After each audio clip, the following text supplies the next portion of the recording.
The old space station floated in the dark between stars.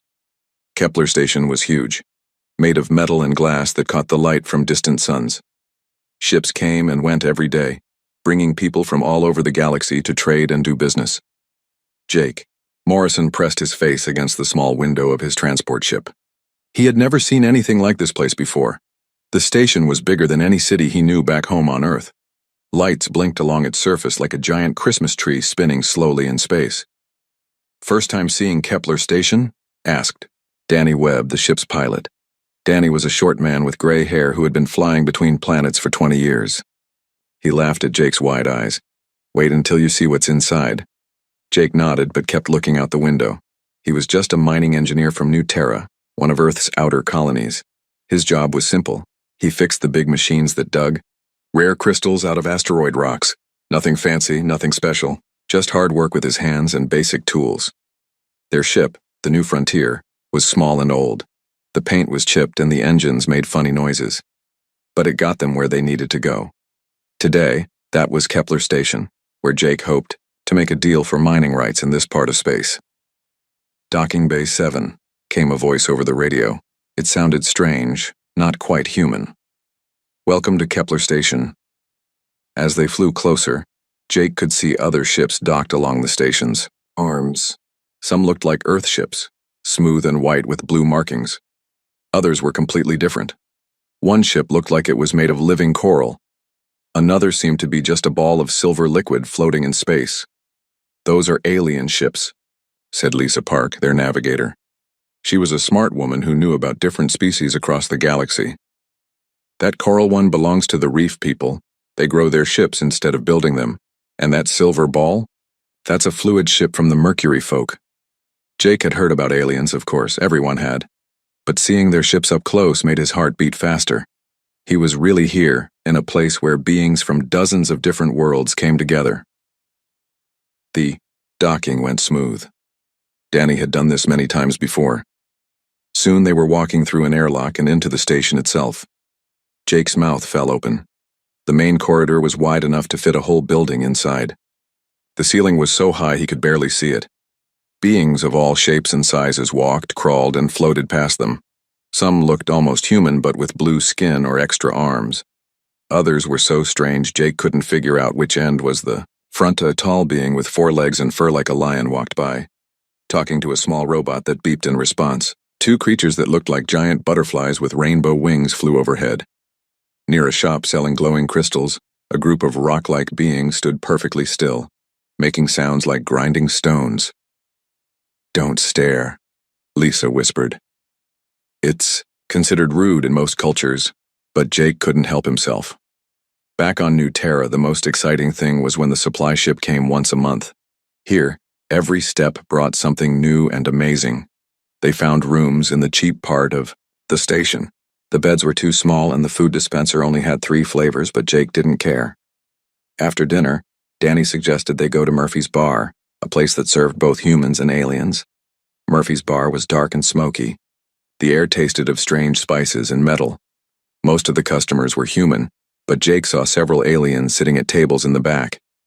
The bartender was a big man with a thick beard who looked like he could arm wrestle a mining robot. "What, can I get you boys?" Murphy asked in a voice like gravel. Danny ordered beer for all 3 of them. They found a table near the wall and sat down to watch the crowd. Jake was happy just to listen to all the different languages and sounds around him. That's when he heard someone mention her name. "Zarakith," said a man at the next table. He was talking to 2 other humans, both wearing the blue uniforms of the merchant fleet. "Been here over 100 years, they say, still offering that same crazy challenge." "What challenge?" asked one of his friends. "You don't know?" "Anyone brave enough to spend 1 night in her chamber gets access to Void Walker technology. Stuff that could change everything, faster than light travel that doesn't need fuel, weapons that can cut through any armor, machines that think faster than computers." Jake leaned closer, trying to hear better. "But here's the catch," the man continued. "Nobody's ever survived a night with her. Not one person in over a century." "What happens to them?" asked the second friend. "They go in at sunset. By morning, they're dead. Sometimes the bodies look normal, like they just stopped breathing. Other times, the man shook his head. Other times, there's not much left to find. Danny noticed Jake, listening, and poked him with his elbow. Don't even think about it, he said quietly. But Jake was thinking about it. He couldn't help himself. His whole life he had been the guy who fixed things that were broken. When other people said something couldn't be repaired, Jake found a way. It was just how his mind worked. Who is she? Jake asked the man at the next table. This Zarakith? The man turned around. He had tired eyes and old scars on his hands. Void Walker, he said. They're an old race, older than humans, older than most species in the galaxy. They can do things with their minds that would drive you crazy just thinking about it. I heard she's the last one left, added his friend. Her whole species died out or disappeared or something. She just sits in that chamber waiting for someone to take her challenge. What kind of people have tried? Jake asked. All kinds. Warriors from the Krill Empire. Those are big lizard folk who can rip steel apart with their bare hands. Mind readers from the Mentari Federation. Even some kind of robot that couldn't feel fear. All dead. Lisa grabbed Jake's arm. I know that look, she said. Whatever you're thinking, stop thinking it. But Jake's mind was already working. What could kill such different types of beings? What was in that chamber that could defeat both, warriors and machines? And why did this Zarakith keep offering the challenge if everyone died? The man at the next table was still talking. Station security won't stop you from trying. They figure if you're stupid enough to walk into certain death, that's your choice. But they make you sign papers first saying it's not their fault when you don't come back. Where is this chamber? Jake found himself asking. Level 15, Section C. Big black door with warning signs in about 50 languages. You can't miss. The man studied Jake's face. You're not seriously thinking about it, are you? Look, friend, I've been around the galaxy a few times. I've seen brave people and smart people and people with more firepower than a battle fleet. They all went into that room thinking they were special. They all came out dead. Jake nodded, but he wasn't really listening anymore. His engineer's mind was turning the problem over and over. There had to be an answer. There always was if you looked at it the right way. Danny finished his beer and stood up. Come on, he said. We've got meetings tomorrow. We need sleep, not crazy stories about death chambers. As they walked back to their rooms, Lisa kept giving Jake worried looks. She knew him well enough to see when an idea had gotten stuck in his head. Promise me you won't do anything stupid, she said as they reached their doors. I won't do anything stupid, Jake said. But even as he said it, he was thinking about that black door on level 15. Somewhere behind it was a mystery that had puzzled the galaxy for over a century, and Jake Morrison had never met a puzzle he couldn't solve. Jake couldn't sleep that night. He lay on the small bed in his room staring at the ceiling and thinking about what he had heard in the bar. Every time he closed his eyes, he saw that black door on level 15. When morning came, he was all ready, dressed and ready to go. Danny and Lisa were waiting for him in the corridor, both looking worried. You didn't sleep much, did you? Lisa asked. I'm fine, Jake said, but his voice sounded tired. They went to the business district to meet with the mining companies. The meetings were boring. Lots of talk about contracts and percentages and shipping costs. Jake tried to pay attention, but his mind kept wandering. During lunch break, he excused himself and took the elevator down to level 15. The corridor was quieter here. Most of the shops and offices were on the upper levels. Jake walked slowly, checking the section numbers on the walls. C1, C2, C3. He found it at the end of the corridor. The door was bigger than he expected, made of some kind of black metal that seemed to absorb light.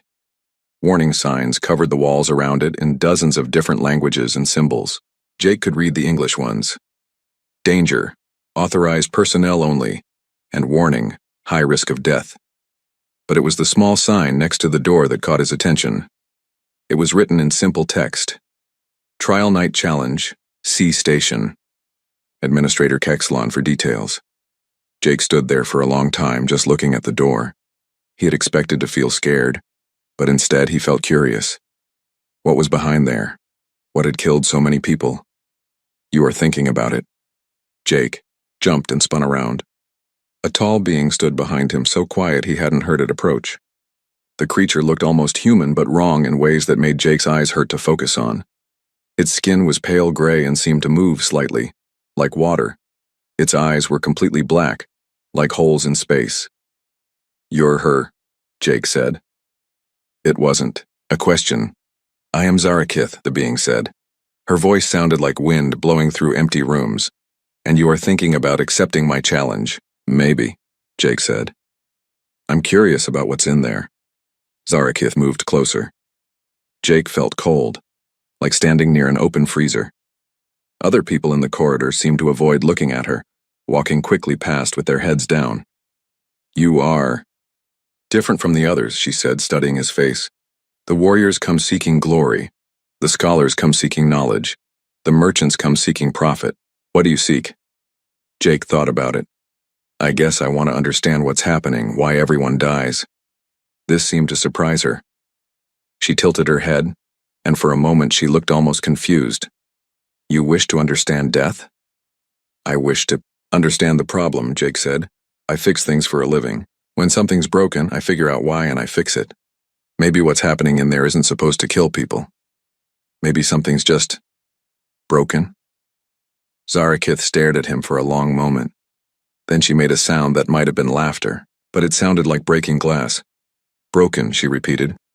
"Yes, perhaps you are correct." Before Jake could ask what she meant, she was gone. He looked around, but she had vanished as quietly as she had appeared. Jake went back to his meetings, but he couldn't concentrate. His mind kept returning to what Zarakith had said. Something was broken. But what? That evening, he told Danny and Lisa what he was thinking. "Absolutely not," Danny said immediately. They were sitting in their small common room sharing a dinner of processed food from the station's dispensers. "Jake, this is crazy," Lisa added. 100 years of people trying and dying. What makes you think you can succeed where everyone else failed?" "I don't know if I can," Jake admitted, "but I think maybe everyone's been approaching it wrong." "How so?" Lisa asked. Jake stood up and started pacing, the way he did when he was working through a difficult problem. "Think about it. Warriors, scholars, telepaths, robots. They all went in expecting a fight or a test or a puzzle to solve. But what if that's not what it is?" "Then what is it?" Danny asked. "I don't know yet. But Zarakith said something was broken. What if the challenge isn't working the way it's supposed to? What if people are dying because something needs to be fixed?" Lisa shook her head. "That's a big risk to take on, maybe." "Everything's a risk," Jake said. "Back home, going into the mines is a risk. Flying between planets is a risk, but we do it anyway because someone has to." Danny leaned forward. "Jake, you've got family on New Terra. Your sister, your nephew. What happens to them if you die in that room?" That made Jake pause. He did think about his family. His sister Mary worked in the hydroponic farms growing food for the colony. His nephew Tommy was only 8 years old, always asking Jake to fix his broken toys when Jake visited. "They'd be sad," Jake said quietly. "But they'd understand. They know I can't leave a problem unsolved." "This isn't a broken mining drill," Lisa said. "This is something that's killed champions and heroes." "Maybe that's the problem," Jake said. "Maybe it doesn't need champions and heroes. Maybe it needs someone who knows how to fix things." The next morning, Jake went to see Station Administrator Kexlon. The administrator's office was on level 5 in the government district. Kexlon was one of the spider-like arachnid people, with 8 legs and 4 arms. She was busy typing on multiple computer screens at once. "Mr. Morrison," she said without looking up. "I heard you might be coming to see me." "Word travels fast here," Jake said. "When someone spends time staring at Zarakith's door, people notice." Kexalon finally looked at him with her cluster of black eyes. "You want to attempt the trial night?" "Yes." Kexalon stopped typing. All 4 of her hands came together in front of her. "Mr. Morrison, in my 40 years as administrator of this station, I have processed 63 applications for the trial night. 63 beings have entered that chamber. 0 have emerged alive." She pulled up a holographic display showing pictures of some of the previous challengers. Jake saw the Krillian warrior, a huge lizard-like being covered in natural armor. There was a Mentari sage with a large brain visible through translucent skin, an android with glowing blue eyes, a creature that looked like living crystal, These were not ordinary beings. Kexalon continued. Commander Veltar of the Krill Empire could tear through steel doors with his bare claws. Sage Mindleton could read thoughts from across a star system. Android Unit ZX7 had no fear programming and could process 1,000,000 calculations per second. The Crystal Monk resonant node could survive in the vacuum of space. What happened to them? Jake asked. We don't know. The chamber is sealed during the trial. We only enter after sunrise the next day. Kexalon showed him more images. Medical, reports and scene photos. Sometimes they appear to have died peacefully as if they simply stopped living. Other times, she showed him a photo of twisted metal and crystal fragments. Other times there is very little left. Jake studied the pictures. Has anyone ever asked Zarakith what happens in there? Many have tried. She only says that the trial tests what the challenger values most. She claims she does not directly harm anyone. But they all die anyway. Yes. Kexalon leaned back in her chair. Mr. Morrison, I must ask, what makes you believe you can succeed where all these powerful beings failed? Jake was quiet for a moment. I don't know if I can, he said finally. But I think maybe they were all trying to beat something that wasn't meant to be beaten. Sometimes when a machine isn't working, it's not because it's broken. Sometimes it's because someone's been using it wrong. Kexalon made a clicking sound that Jake thought might be laughter. You think the trial night is being used incorrectly? I think maybe everyone's been treating it like a combat test or an intelligence test. What if it's something else entirely? Such as? I don't know yet, but I'd like to find out. Kexalon was quiet for a long time, studying Jake with her multiple eyes. Finally, she opened a drawer and pulled out a thick stack of papers. These are the legal documents, she said. Liability waivers, next of kin notifications, consent forms. If you sign these, the station is not responsible for your death. Your crew will not be allowed to interfere once the trial begins, and if you die, your body becomes property of the station for research purposes. Jake took the papers and started reading. The legal language was complicated, but it all said the same thing. If he did this, he was completely on his own. I need some time to think, he said. Of course, but Mr. Morrison, if you decide to go through with this, I recommend you do it soon. Word is spreading that a human is considering the challenge. There are betting pools starting on the commercial levels. Some beings might try to talk you out of it. Others might try to convince you to do it for their entertainment. Jake nodded and left the office with the papers under his arm. As he walked back through the station, he noticed aliens watching him. Some pointed and whispered, others just stared. By the time he reached his room, Danny and Lisa were waiting for him. They had heard the news too. The whole station's talking about it, Lisa said. They're calling you either the bravest human alive or the stupidest. What do you think? Jake asked. Danny and Lisa looked at each other. Finally, Danny spoke. I think you're going to do it no matter what we say. So if you're determined to get yourself killed, at least tell us why. Jake sat down on his bed and looked at his friends. They had been with him for 3 years, flying from planet to planet, working the mining contracts that nobody else wanted. Jake signed the papers that afternoon. Danny and Lisa tried one last time to change his mind over dinner, but Jake's decision was final. He had spent his whole life fixing things that seemed impossible to fix. This was just another problem that needed solving. At least take some equipment with you, Lisa said. A scanner, a communicator, something. The rules say I can only bring what I normally carry, Jake replied. He patted his tool belt. Basic tools, flashlight, emergency kit. Same stuff I take into the mines. Mining equipment won't help you against whatever killed all those warriors, Danny said. Maybe not. But it might help me understand what's really happening in there. Word had spread quickly through the station. By evening, crowds of aliens and humans had gathered on level 15 to watch Jake approach the black door. Some carried cameras. Others placed bets on how long he would last. Station. Administrator Kexalon was there with a medical team and security guards. She looked worried as she handed Jake the final forms to sign. Last chance to change your mind, Mr. Morrison, she said. Jake looked around at all the faces watching him. Some looked excited, like they were watching a sporting event. Others seemed sad, like they were attending a funeral. A few aliens were making clicking and whistling sounds that his translator couldn't process. I'm ready, Jake said. Kexalon nodded to the security guards. They began entering codes into the door's control panel. Jake noticed that it took 3 different keys and 2 separate authorization codes to open the door. Whatever was inside, the station took it very seriously. The black door slid open with a soft hiss. Beyond it was darkness so complete that Jake's flashlight beam seemed to disappear after only a few feet. The door will seal at sunset, Kexalon announced.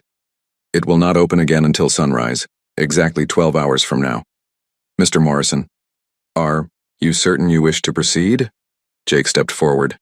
The air coming from the chamber felt cold and somehow heavy, like breathing underwater, but he had made his choice.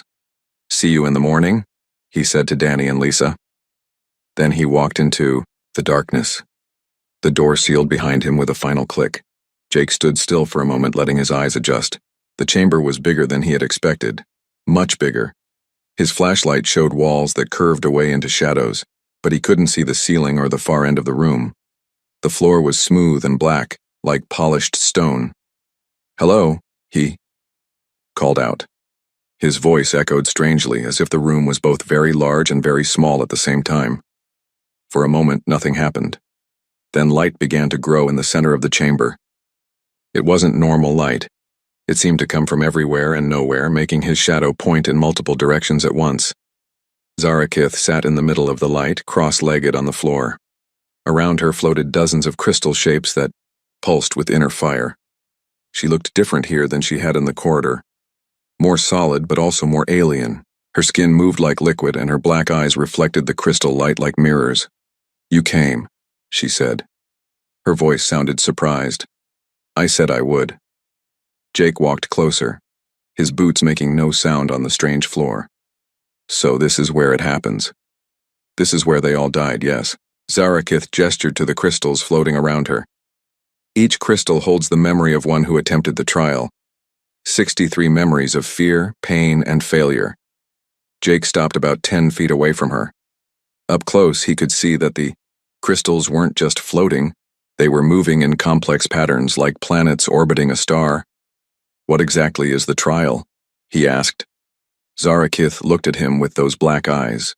You will experience what I experience. You will feel what I feel. You will know what it means to be the last of your kind, alone in a universe that no longer has a place for you. And that kills people? Not directly. But the weight of cosmic loneliness, the knowledge of ultimate meaninglessness, the understanding that everything you love will die while you remain. She gestured to the crystals. Most minds cannot bear such knowledge. Jake sat down on the floor, facing her. This surprised Zarakith. All the others had remained standing, ready to fight or run. So you're lonely, Jake said. That sucks. Zarakith blinked. Of all the responses she had expected, casual sympathy was not one of them. I am the last Void Walker, she continued, as if he hadn't spoken. My people lived for millions of years. We saw the birth and death of entire galaxies. We watched species evolve from primitive animals to star-traveling civilizations, then fade away like sparks in the night. That must have been hard, Jacob said. He was looking around the chamber now, his engineer's mind taking in details. The walls weren't solid. They seemed to shift and flow like water.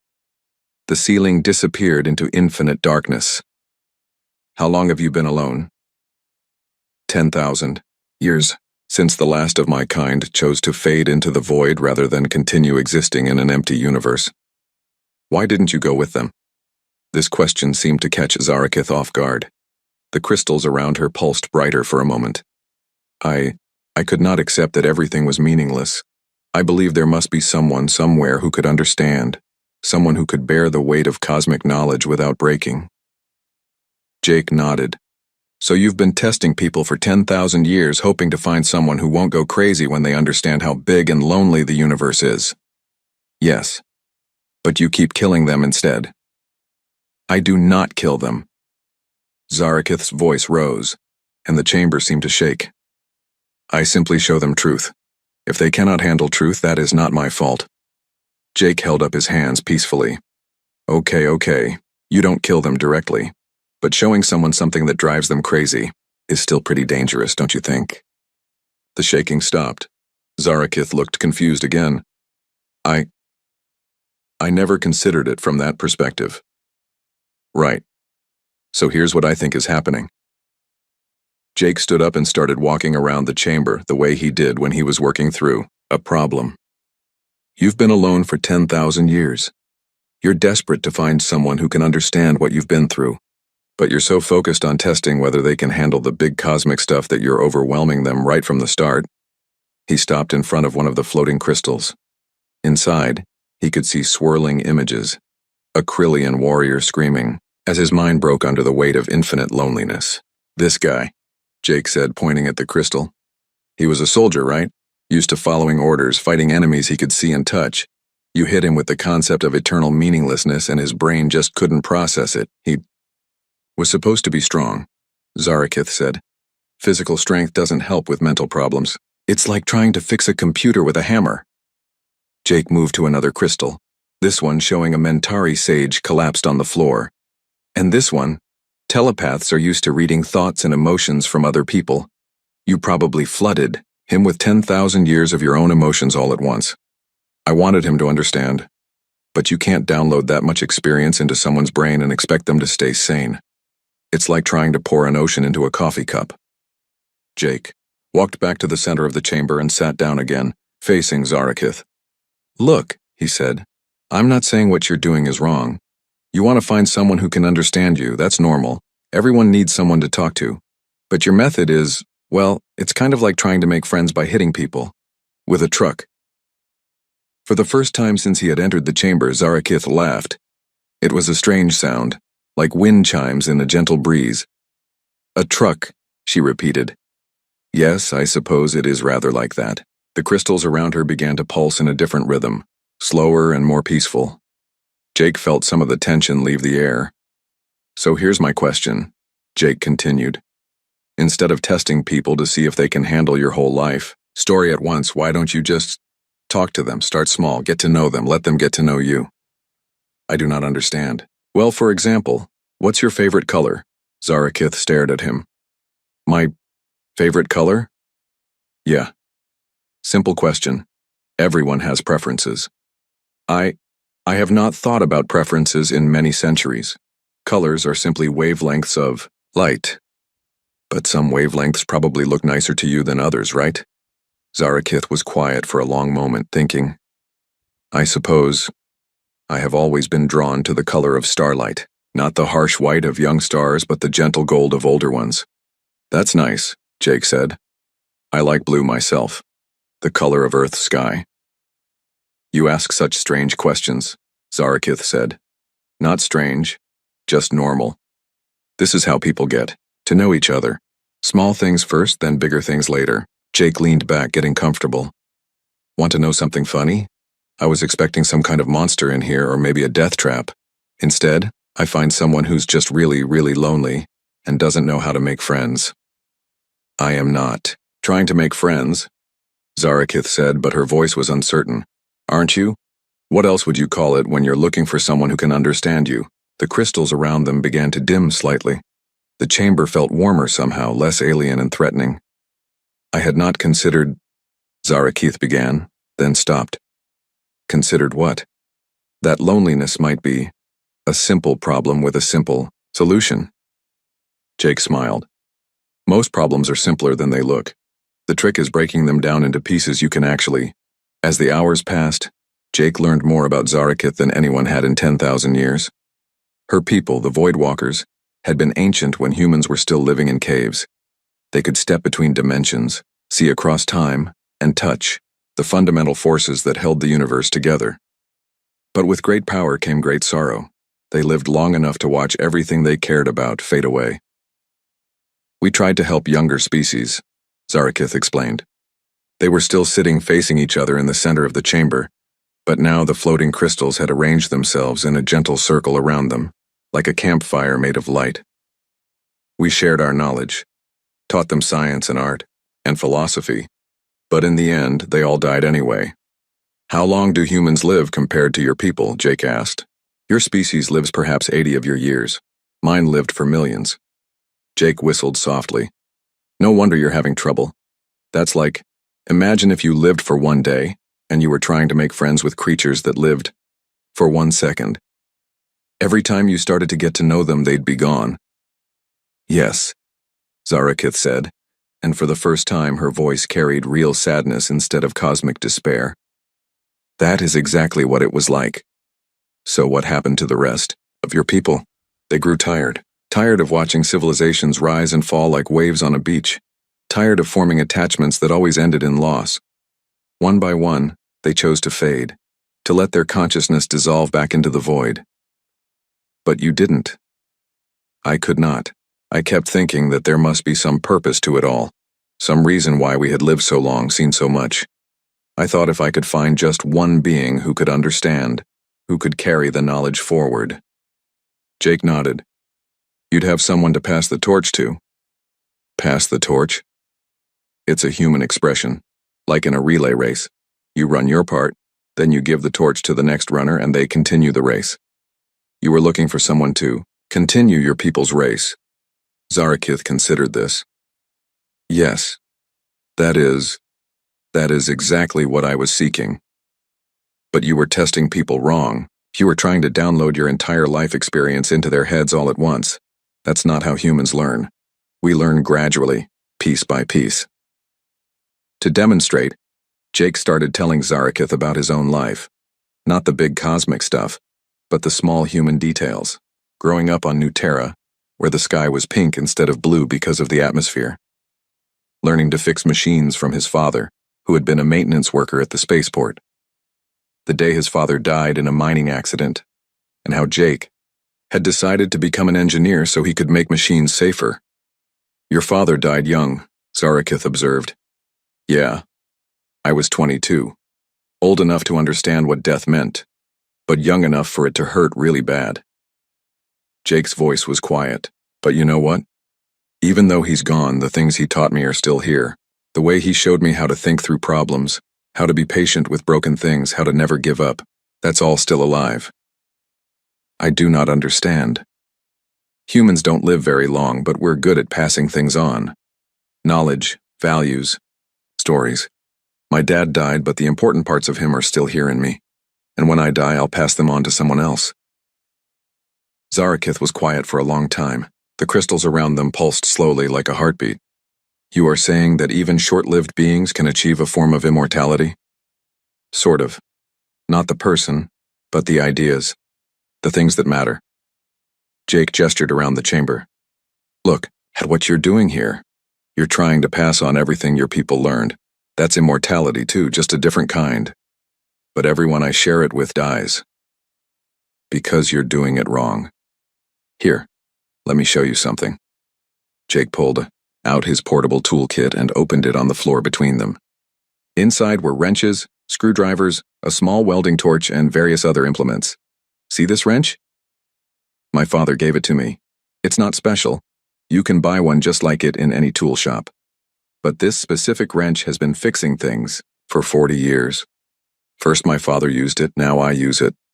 Someday maybe my nephew will use it. He picked up the wrench and turned it over in his hands. The metal doesn't remember my father, but every time I use this tool, I remember what he taught me about fixing things. The tool carries the memory forward. You are suggesting that knowledge can be preserved without preserving the original mind? Exactly. You don't need to find someone who can hold 10,000 years of memories. You need to find people who can understand the important ideas and pass them on to others. Zarakith reached out and touched the wrench with one long finger. Where she touched it, the metal gleamed brighter for a moment. This is a form of teaching I had not considered. It's how humans have always done it. We're not smart enough or long-lived enough to figure everything out on our own. So we build on what the people before us learned. My father built on what his father learned. I'm building on what my father learned. And so on. But how do you bear the sadness of loss? Jake thought about this carefully. It was the heart of Zarakith's problem. How do you keep caring about things when you know they won't last forever? We accept that things end, he said finally. But we also believe that the ending doesn't make them meaningless. My father's life mattered because of what he did while he was alive, not because of how long he lived. I do not understand how you can find meaning in temporary things. Because the fact that they're temporary makes them more precious, not less. Jake smiled. If my father had lived forever, would the time I spent with him have been as special? If humans lived for millions of years, would we work as hard to make each day count? Zarakith was silent for a long moment. When she spoke, her voice was thoughtful. You are saying that mortality gives life meaning. I'm saying that knowing something won't last forever makes you appreciate it more while you have it. Around them, the chamber continued to change. The walls now showed images, not the cosmic vistas of Voidwalker history, but simple scenes from human life. Children playing in a park, workers building a house together, an old woman teaching a young girl to cook. Your species has something mine lost, Zarakith said, watching the images. Hope. Hope? We lived so long that we began to see patterns. Civilizations rising and falling, stars being born and dying, the universe itself slowly cooling toward emptiness. We saw the end of everything, and it made us forget that the middle parts could still be beautiful. Jake nodded. That's the problem with thinking too big. You miss all the good stuff happening right in front of you. Show me, Zarakith said suddenly. Show you what? How you find meaning in small things, how you stay hopeful when you know everything is temporary. Jake looked around the chamber. The floating crystals were still there, but they no longer looked threatening. Instead, they reminded him of stars, distant but beautiful. Okay, he said, but I'm going to do it the human way. No downloading cosmic knowledge into your brain, just talking. He started with simple things. The satisfaction of fixing a broken machine and seeing it work again. The taste of real coffee after weeks of synthetic substitutes. The way his sister laughed when she was truly happy. The excitement in his nephew's eyes when Jake showed him how gears worked. These are all temporary pleasures, Zarakith pointed out. Yes, but they happen over and over again. Every day there are new machines to fix, new problems to solve, new moments of happiness to find. You don't need eternal happiness. You just need enough small happinesses to fill up your life. As Jake talked, something amazing happened. The crushing weight of cosmic loneliness that filled the chamber began to lift, not because the universe had become less vast or less empty, but because Jake was showing Zarakith how to focus on the parts that weren't empty. Your people, Jake said. They got so focused on the big picture that they forgot to enjoy the small pictures. But humans are good at small pictures. We're good at finding happiness in temporary things. And this prevents you from despair? Sometimes we get sad anyway. When my father died, I was pretty messed up for a while. But eventually, I remembered all the good times we had together. And I realized that being sad about losing him was just proof of how much those good times meant to me. Zarakith was quiet, for a long time processing this idea. Finally, she spoke. I have been trying to find someone who could bear the weight of cosmic knowledge. But perhaps what I really need is someone who can teach me to find joy in small knowledge. Now you're getting it, Jake said with a grin. But I still do not understand how you maintain hope when you know that entropy will eventually claim everything. Because entropy is really slow and life is really persistent. Sure, the universe will end someday, but that's so far in the future that it might as well be forever. In the meantime, there's a lot of good stuff happening. Jake gestured to the images on the walls around them. Look at all that. Humans learning, creating, helping each other, falling in love, having kids, building things. That's all happening right now while we're sitting here talking. Tomorrow there will be more of it. Next year, even more. And when your species dies, out. Then maybe another species will take over and find their own ways to create meaning. Or maybe the universe will come up with something completely new that we can't even imagine. The point is, we don't have to solve everything. We just have to do our part and trust. When the first light of dawn touched the sensors outside the chamber, the black door began to glow. Jake had been awake all night, but he didn't feel tired. Instead, he felt energized, like he had just solved the biggest puzzle of his life. Time's up, he said to Zarakith. She was sitting in the same cross-legged position, but everything else about her had changed. Her skin no longer flowed like liquid.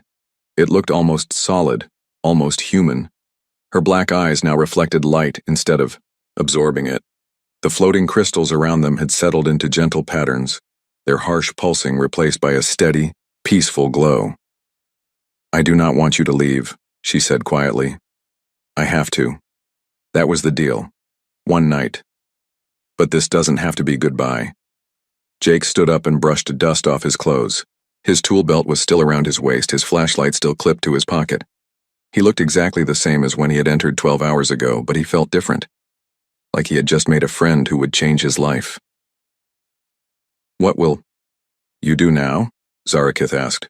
Go back to my crew, finish our business here, head home to New Terra, same as always. Jake paused at the door, which was beginning to unseal itself. What will you do? I think I will try your suggestion. Start small. Perhaps I will speak with Station Administrator Kexalon about establishing a teaching center here. That's a great idea. And remember, you don't have to do everything at once. Take your time. Find a few students who are interested in learning, not in getting rich or famous. The door slid open with a soft hiss. Beyond it, Jake could see crowds of beings waiting in the corridor. Camera lights flashed. He could hear excited voices speaking in dozens of languages. Jake, Zarakith called as he stepped toward the door. He turned back. How do I thank someone for saving me? Jake grinned. You don't have to thank me. Just remember what we talked about. Focus on the small stuff. Find the good parts. And if you ever need someone to talk to... He pulled a small communicator from his tool belt and tossed it to her. That's my contact information. Works anywhere in the galaxy. You would want to speak with me again? Of course. That's what friends do. With that, Jake Morrison walked out of the chamber that had killed 63 previous challengers. He was grinning from ear to ear. The crowd in the corridor went silent. Camera operators stopped filming. Betting terminals throughout the station crashed as algorithms tried to process the impossible. Someone had survived the trial night. Station Administrator Kexalon was the first to recover from the shock. She scuttled forward on her 8 legs, medical scanners in all 4 hands. Mr. Morrison, are you injured? Are you actually alive? I'm fine, Jake said, still grinning. Better than fine, actually. That was probably the most interesting conversation I've ever had. Conversation? Kexalon's multiple eyes blinked in confusion. You talked with her? Most of the night. Turns out she's really lonely and doesn't know how to make friends. We worked through some stuff. Danny and Lisa pushed through the crowd, both looking like they had seen a ghost. Jake? Lisa grabbed his arm and started checking him for injuries. Are you okay? Are you hurt? Did she do something to your mind? I'm fine, Lisa, really. Actually, I feel pretty good. Danny was staring at the door behind Jake. What happened in there? We heard voices sometimes, but we couldn't make out words. Just talking. Problem solving. You know me. I see something broken, I try to fix it. You fixed Zarakith? Kexalon asked, her voice full of disbelief. I wouldn't say fixed. More like, helped her figure out a different approach to her problem. The crowd was getting louder now as word spread through the station. Jake could hear beings calling out questions in languages he didn't recognize. Someone was shouting odds for betting pools. A news reporter was trying to push through the crowd with a camera crew. We should get out of here, Danny said, looking nervous at all the attention. As they started to move through the crowd, a deep voice boomed over the noise. Human. Everyone turned. Commander Veltar, the Krillian military attaché, was pushing through the crowd. He was huge, 8 feet tall and covered in natural armor that gleamed under the corridor lights. His clawed hands could have crushed Jake's head like an egg. You survived what killed my greatest warrior, Veltar growled, stopping in front of Jake. How? Jake looked up at the massive alien. I listened to her instead of trying to fight her. Listened? Yeah. Turns out the trial wasn't about being strong enough to survive something. It was about being willing to help someone who was hurting. Veltar stared down at Jake for a long moment. Then, to everyone's surprise, he began to laugh. A sound like rocks grinding together. The mighty Krill Empire sends its greatest warrior to face a cosmic test of strength, he rumbled. And a human engineer solves it by listening. Sometimes the simplest approach is the best one, Jake said with a shrug. Other voices began calling out from the crowd. What was she like? What did you see in there? What about the Void Walker technology? Jake held up his hands for quiet. Look, I know everyone's curious, but I'm not going to share the details of a private conversation. That's between me and her. As for the technology, he paused, thinking. I think she's got something better in mind than just handing out weapons. And gadgets. What do you mean? Called out a voice from the crowd. She's thinking about teaching, sharing knowledge instead of just testing people. If you're interested in learning from her, you should talk to Station Administrator Kexalon. Kexalon's eyes went wide. She wants to establish an educational program? That's what we talked about. But you'll have to work out the details with her. As Jake and his crew finally pushed through the crowd and headed for the elevators, more questions followed them. How did you know what to do? What makes humans different? Will you try it again? Jake answered the last question over his shoulder as the elevator doors closed. Once was enough. But I'm glad I did it. Back in their rooms, Danny and Lisa peppered Jake with questions. They wanted to know everything. What the chamber looked like. What Zarakith had said. How he had survived, when so many others had died. The others were trying to pass a test, Jake explained. They thought they had to prove they were strong enough or smart enough to handle whatever she threw at them. But there was no test. She was just lonely. Really, really lonely. So you talked to her about loneliness, Lisa asked. I talked to her about being human, about how we deal with problems, how we find meaning in temporary things, how we help each other when things get tough. Stuff like that. And that saved your life? Jake thought about it. I think it saved hers too. She's been stuck for 10,000 years, trying to find someone who could understand her. But she was going about it wrong. Instead of trying to download her entire experience into someone's head, she needed to learn how to connect with people on a smaller scale. Danny shook his head in amazement. So the deadliest challenge in the galaxy was actually just someone who needed a friend? Pretty much. Over the next few days, word of Jake's survival spread throughout the galaxy. News ships arrived at Kepler Station, bringing reporters from every major species. Scientists wanted to study him. Military leaders wanted to recruit him. Merchants offered him fortunes for the secret of surviving the trial night. Jake turned them all down. He finished his mining contracts, said goodbye to his new friend Zarakith, and prepared to head home to New Terra. On their last day at the station, Kexalon invited them to lunch in her office. She looked excited in the way that spider-like beings could look excited.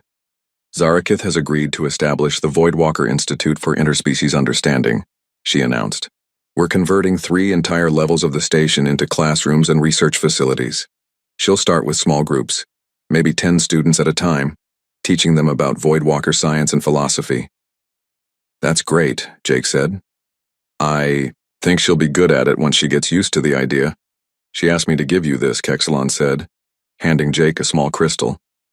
It was warm to the touch and seemed to glow with inner light. She says it contains some basic Voidwalker knowledge, nothing dangerous or overwhelming, just things that might be useful for an engineer. Jake clipped the crystal to his tool belt, next to his father's wrench. Thanks. She also wanted me to tell you that you have a standing invitation to visit any time. As a friend, not as a student. I might take her up on that someday. When the New Frontier finally left Kepler Station, Jake stood at the observation window, watching it shrink into the distance. Behind him, Danny was plotting their course home while Lisa caught up on news from the colonies. Any regrets? Danny asked without looking up from his navigation console. None, Jake said, although I have to admit fixing mining equipment is going to seem pretty boring after this. You saved someone's life, Lisa said. That's not boring. I didn't save her life. I just helped her remember how to live it. Jake touched the crystal on his tool belt. Somehow he knew this wasn't the end of his adventures. Word was already spreading through the galaxy about the human who had survived the trial night. Not through strength or cunning, but through compassion and common sense. Other beings would want to meet him, to understand what made humans different. Some would want to learn from human approaches to problem solving. Others might need help with problems of